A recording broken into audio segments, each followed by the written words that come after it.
All right, so now we've got to talk about the Michigan scandal. Sure. That is getting deeper and deeper. It first broke that this Connor Stallions, who it was going around to schools buying tickets to games on both sides of the field, filming their sidelines, has been seen on the sidelines of Michigan talking to coordinators during a game.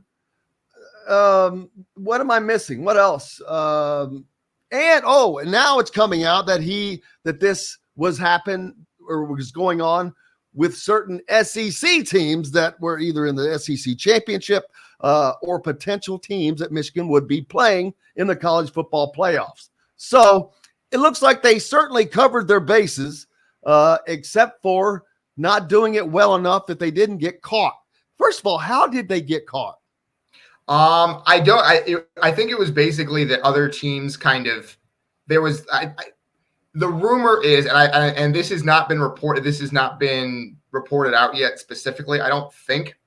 But the rumor is, or the reporting is, that the NCAA is going to be in receipt of footage from the stadium security cameras showing him doing this, or showing him and his like the people that he sent the tickets to doing this with the cameras. Now, yeah, but how did it first come to how did this first come to light that they were doing this is what I'm wondering. I mean, teams contacted the NCAA and said they thought something was going on, basically. And so the NCAA opened an investigation. So I think that's pretty much how it happened. And then so now the reporting is that they will soon have security footage. I think I have that right. That they will soon have security footage showing them filming with the phone. So that's that. So that is kind of the crux of the issue right now. The biggest question going forward is who knew about this in Michigan, right? Because the reporting was that he was never allowed to talk about this or with Harbaugh, right? So far there's plausible deniability. I don't know how long that's going to stand, because we talked about this earlier. It's very likely that Harbaugh at least knew something was going on. That's kind of how it works. And also, in addition to that, the NCAA has kind of changed up its rules over the last couple of years to kind of say, you are responsible. Like, basically they've tried to close that loophole where it doesn't really matter if they can prove that you knew or not. The idea is that if it's happening in your program, you should know, which is something the NCAA should have been doing all along, right? That is obviously true. If it's happening in your program, you either should know about it or you did know about it. So it's probably going to be a little bit difficult for Michigan or for at least Harbaugh to use that excuse. So the question going forward is how much Harbaugh knew, how much he should have known, and how much this blows back on him versus how much it blows back on Michigan. This is me now switching from reporter to not reporter, just kind of telling you what the reporting is. Switching from reporter to pundit, or just kind of the vibes of the situation. I do not think Jim Harbaugh is going to be the coach at Michigan next year. I always thought it was too much going on. Yeah, I thought it was unlikely already. I figured that. So he has talked previously, to go back to J.J. McCarthy for a second. He's talked previously about how, and he's been saying it for a couple of years now, how he believes that J.J. McCarthy is one of the best quarterbacks in the history of Michigan, which is pretty much true. There have not been that many great, prolific quarterbacks in the history of Michigan. That's just not how they've won games over the years. So my thought has always been that Harbaugh will try to ride out to the NFL with McCarthy, because McCarthy is a junior. He can go to the NFL. He's probably going to be somewhere first-round pick, depending on how the rest of the season goes. And so my guess has always been that Harbaugh would try to leave with him. The Chargers seem like the best option the way things are going. Obviously, still some season left there, and Brandon Staley still has that job for now. But my guess is that Harbaugh was not going to be the coach at Michigan next year anyway, considering that McCarthy's gone, Blake Corum is gone. This is Michigan's best chance. This is Michigan's best team since he's been there, and they have a real chance to win a national championship. And it's probably not going to get this good again while he's there. So my guess has always been that he goes to the NFL. Now, I don't know that he's going to have a choice. I would expect that he ends up getting fired because of this. That is not any special reporting that I have. That just seems to be the way this thing is going. And then the question becomes whether the NCAA decides, okay, Harbaugh gets a show cause and he just goes off to the NFL, or does this become a Michigan issue where it's Michigan can't play in a bowl game next year? Or I certainly think they're going to vacate the wins from the last 3 years, but it's a question of are they going to punish Harbaugh more, or are they going to punish Michigan more? I think that's kind of the main question going forward. And I think it's actually going to be the Big Ten that has more bite than the NCAA, because unfortunately the NCAA has shown they are a toothless 18-year-old dog that has very little bark and zero bite. So that's interesting though, because I think that this is the NCAA. The NCAA knows that people think that about it, right? That's because it's true. But this is an opportunity for them to do something. This is an opportunity for them to do something, and it was gift wrapped for them by Michigan. So was Kansas. Okay, but Kansas required extensive investigation, right? They had to talk to all these people that the FBI had laid out for them, and they just weren't going to do that. They didn't have the resources, and quite frankly, they didn't want to do it. This one, Harbaugh has been very open about his disdain for the NCAA and his desire to pay players recently. And I don't think that has anything to do with why they're getting caught for this. I think it was because they just did this badly. But I do think the NCAA has an incentive to go after this as hard as they possibly can and show they still have teeth. I don't think you're wrong about the Big Ten. I do think the Big Ten is going to take action on this.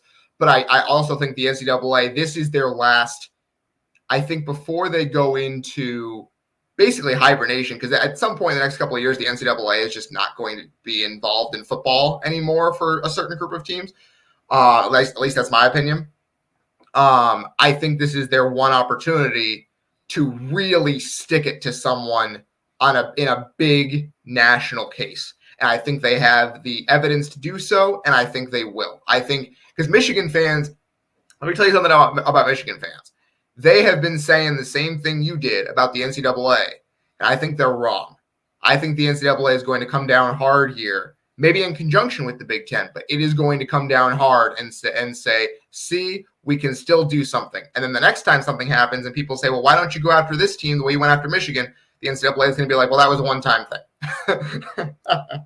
Well, here's a problem. A source told ESPN that the Big Ten would want to have as full a picture of what the facts actually are. Sure. If we were to act, which makes sense, before the NCAA completes its investigation, which would likely not occur until sometime in 2024. Right. That leaves us back to what the hell goes on if Michigan, who has had a gravy train schedule up till now. Sure. The only teams that they're going to play of substance will be Penn State, who has already lost to Ohio State, and Ohio State, whom they've now beaten for the last couple of years. But maybe after a 7-year losing streak, we see why they are finally able to beat. I mean, the pressure on Jim Harbaugh was immense for not beating Ohio State. And now, the 2 times they had, there is some really, really bad questions. It's not a good look for Michigan at all. No. The entire state of Michigan football is really in a bad place right now. What the hell? We've got a lot of great listeners from up there. Fortunately, they must be fans of teams further south, but what the hell is going on up there? No. I mean, and to be clear, Michigan's 8-0. Michigan has been the best team in the country this year, right? Like they haven't played. Have they really been? They have. Like, okay, again, this broke last week, and Michigan State had a chance to change its signals, and Michigan went on the road and beat Michigan State 49. I'm not talking about who they've actually beaten, but it's who they've beaten. Right. But I mean, they are, by efficiency standards, they are the number one team in the country, right? Like they're almost every advanced metric has them number one. Now, again, you're right. They haven't played anyone, but they have played better than anyone else has, right? And I think they have an amazing defense. Don't get me wrong. Right. But I would like to see them against, I've said it all year, I'd like to see them against a team like Washington. Yeah. I think I would love to see them have to those receivers and Michael Penix, or hell, a handful of the Pac-12 teams. Geez, Oregon is one of those. Utah is actually one of those because they're gritty and winter. But I would just love to see them up against an offense that really can do things. They haven't had to chase. I think that's a very fair point. I think if you play Washington, maybe you get down 7 or 14 points, you got to come back. I don't know if Michigan is built for that. So that is absolutely a fair point. I will say, as it comes to Utah, I'm laying down a marker with my Michigan fandom right now. I do think that if Harbaugh leaves, Michigan should just go to Kyle Whittingham at Utah and just pay him any amount of money to come coach the team. I do think that would be their best play. I would go after not Michael Penix, but the guy who coaches him. Can't you want him to go get Kalen DeBoer, but they can't. If I were Indiana, that's what I would be doing. Yeah, but he's not going to leave Washington for Indiana, though. No, he has no reason to leave. Seattle is a beautiful place. Oh, they absolutely. love their football. He has built there. Something there. They're going to be in the Big Ten. Right. I think you could entice Whittingham with cash in a way that you might not be able to entice Kalen DeBoer. Michigan could pay more than anybody. I mean, my God, right. they already make probably $6 million a game. Yeah. They just applied for a liquor licenses to be able to start selling beer at those places in the big house. I'm like thinking, holy cow, I could live for probably 5 years on the money they'd have in beer sales at one game at the big house with 110,000 people there. And they're doing it just to prevent binge drinking. That's why. Whatever. And to be clear, all that money, what you said, Michigan it's by just about any metric, Michigan is one of the top 5 brands in college football. Maybe not one of the top 5 programs, but they're one of the top 5 brands. And I do think there's been some stuff bandied about if you read some online stuff, and this hasn't been reported at all, but you read some online stuff about how the NCAA the Big Ten is going to ban Michigan from the Big Ten championship game or make them forfeit games the rest of the season.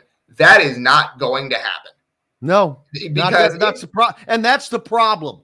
That is the problem because the team that is benefiting from all of that has going on is going to be allowed to reap the benefits of what they did, and the punishment will come after the fact. Harbaugh will not be here. He won't care. He'll be off making money in the NFL, leaving this mess behind. The players are not going to pay the price this year. Let's say they go on and win a national championship. What a joke that would be. Even if you took it away later, doesn't matter. The team that they lose to is going to say, bull crap.